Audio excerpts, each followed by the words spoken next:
नमस्कार दर्शकों, आज दिनांक 7 अगस्त 2025 है। दर्शकों, हाल में ही आप लोगों ने महसूस किया होगा कि श्री विजयपुरम में कई मीडिया के जरिए कई लोगों ने कई मुद्दे उठाए, जिसमें मुख्य थे गवर्नमेंट जॉब रिक्रूटमेंट में अधिकतम उम्र को कम करके 27 वर्ष में लाना, श्री विजयपुरम के कई क्षेत्रों में मैसिव इलेक्ट्रिक पावर का कट होना, एक्स होमगार्ड के दोबारा नियुक्ति का मुद्दा, 100% जॉब रिजर्वेशन का मांग, हॉस्पिटल के मुद्दे और कदम तला में NH4 पावर जनरेटर की मांग और BSNL कनेक्टिविटी के मुद्दे। दर्शकों, देखा गया है कि हाल के सालों में अंडमान के अलग अलग क्षेत्रों में लोगों ने अपने मुद्दों को लेकर प्रशासन के प्रति काफ़ी रोष व्यक्त किया है। वहीं अंडमान के PRIs और सोशल वर्कर भी इन मुद्दों को बीच बीच में उठाते रहे हैं। जो छोटे और टेम्प्रोरी मुद्दे थे उनका तो सोल्यूशन निकाल दिया जाता है, लेकिन जो बड़े मुद्दे हैं वो अभी भी उसी तरह कायम हैं। दर्शकों, चाहे अंडमान हो या फिर कोई दूसरा राज्य, हर जगह मुद्दे का उठना आम बात है और लोकतंत्र व्यवस्था में अपने मुद्दों के लिए आवाज़ उठाना जरूरी भी है। लेकिन दर्शकों, यहाँ अंडमान अन्य यूटीज और स्टेट से अलग है और अलग कंडीशन में भी है।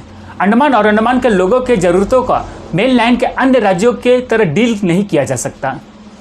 इसलिए शुरुआत में अंडमान में कुछ एक्स्ट्रा सहूलियत दिया गया था और कुछ सब्सिडीज़ भी दिए जा रहे थे, ताकि अंडमान के लोगों का जीवन का जो स्ट्रगल है वो थोड़ा बैलेंसिंग में रहे।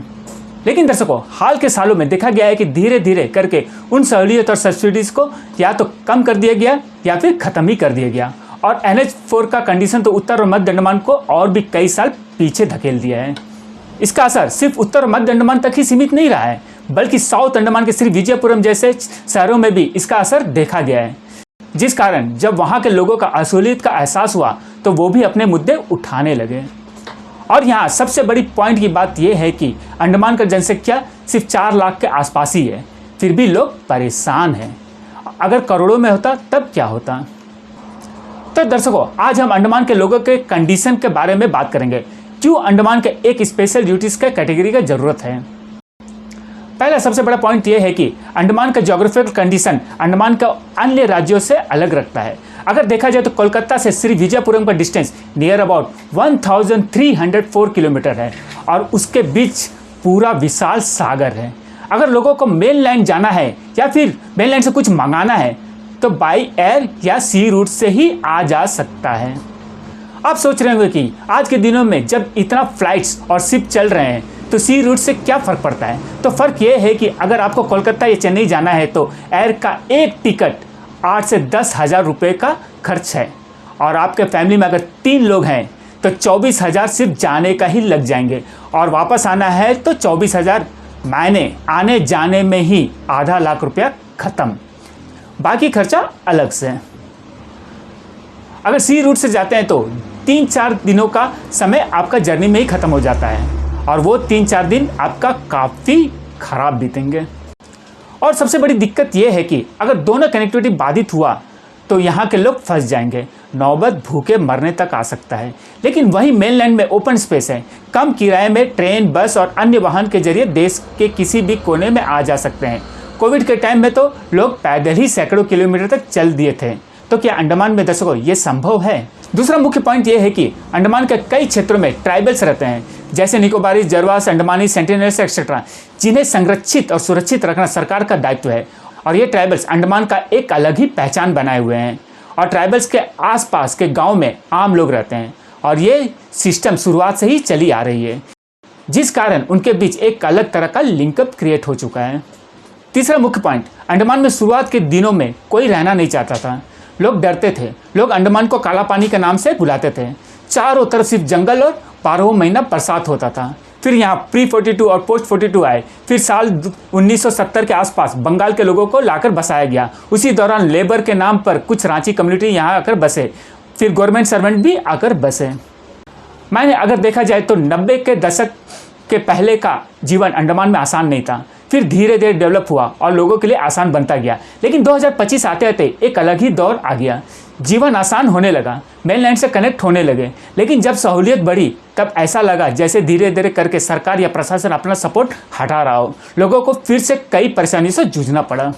जो पावर, जो फैसिलिटी, जो आज़ादी दी गई थी वो धीरे धीरे कम होने लगा। लोगों को रियलाइज़ होने लगा जैसे वो अलग ही उलझनों में फंसते जा रहे हैं। तो दर्शकों, यहाँ एक और पॉइंट आता है, अंडमान के जो लोकल्स हैं उनका तो जनसंख्या कंट्रोल में है, लेकिन अंडमान में बाहर से आकर लोग भारी मात्रा में बस गए हैं। उसमें बांग्लादेशी और रोहिंग्या भी शामिल हैं। उन लोगों को रोकने में सरकार कहिए या फिर प्रशासन, वो कहीं ना कहीं असफल साबित रहे। ऊपर से करप्शन के जरिए वो हाल के सालों में अंडमान के डॉक्यूमेंट्स भी बनाकर बैठ गए। अब उनका पहचान करना भी मुश्किल पड़ गया है और वो उन रिसोर्सेज का इस्तेमाल कर रहे हैं जो अंडमान के लोगों के लिए है। अब आते हैं मुद्दे पर। अंडमान में ना तो कोई बड़ी कंपनी है और न ही कोई फैक्ट्री। जॉब अपॉर्चुनिटी के नाम पर टूरिज्म सेक्टर और गवर्नमेंट सेक्टर ही है, या फिर छोटे मोटे कंपनी या अपना खुद का बिजनेस। ऊपर से अंडमान में गवर्नमेंट जॉब में ओपन टू ऑल रखना और कुछ जॉब में अधिकतम उम्र को घटाकर 27 वर्ष में लाना, ये अंडमान के युवाओं में कैरियर को लेकर इनसिक्योरिटी को बढ़ा दिया है। तो वहीं कुछ अन्य कारणों से अंडमान में अमीरी और गरीबी के बीच का अंतराल को भी बढ़ा दिया है। मैंने देखा जाए तो जो अमीर है वो और ज़्यादा कमा रहे हैं और जो गरीब है वो उठने के बजाय पीछे जा रहे हैं। मेडिकल फैसिलिटी को लेकर सवाल उठता रहा है, क्योंकि यहाँ के लोगों के पास गवर्नमेंट हॉस्पिटल के अलावा कोई दूसरा विकल्प नहीं है। अगर कोई बड़ी बीमारी से ग्रसित हुए तो उन्हें इलाज के लिए हज़ारों किलोमीटर दूर मेनलैंड ही जाना होगा। कुछ छोटे मोटे प्राइवेट क्लिनिक और सेंटर है, लेकिन वो भी बड़े बीमारी के इलाज के लिए सक्षम नहीं है। तो दर्शकों, सिंपल सी बात है, जब लद्दाख जैसे यूटीज में 95% जॉब रिजर्वेशन है और अन्य कई स्टेट्स और यूटीज में डोमेंशियल सर्टिफिकेट का जरिए इनडायरेक्टली जॉब रिजर्व कर दिया गया है, तो फिर अंडमान में ओपन टू ऑल क्यों? जब अंडमान में सिर्फ कुछ लाख का ही पॉपुलेशन है, फिर इतना ही लोगों का रेगुलर इलेक्ट्रिसिटी करवाने में विभाग असफल क्यों हो रहा है? ऊपर से पर यूनिट रेट दिन प्रतिदिन हाई होता जा रहा है। कई क्षेत्रों में रेगुलर बिजली सप्लाई भी नहीं है, लेकिन बिल बाकायदा उसी रेंज में ही आता है। अंडमान में बहुत अधिक बरसात होता है, लेकिन जब भी गर्मी का मौसम आता कि नहीं, लोगों को पानी का किल्लत सताने लगता है। आपको उस समय अंडमान के सड़कों पर कई वाटर टैंकर्स घूमते हुए नजर आएंगे, लेकिन अंडमान में पानी का इतना रिसोर्सेस होते हुए भी कहीं न कहीं कुछ लाख पॉपुलेशन के लिए जल संरक्षण करने में विभाग असफल रहा है।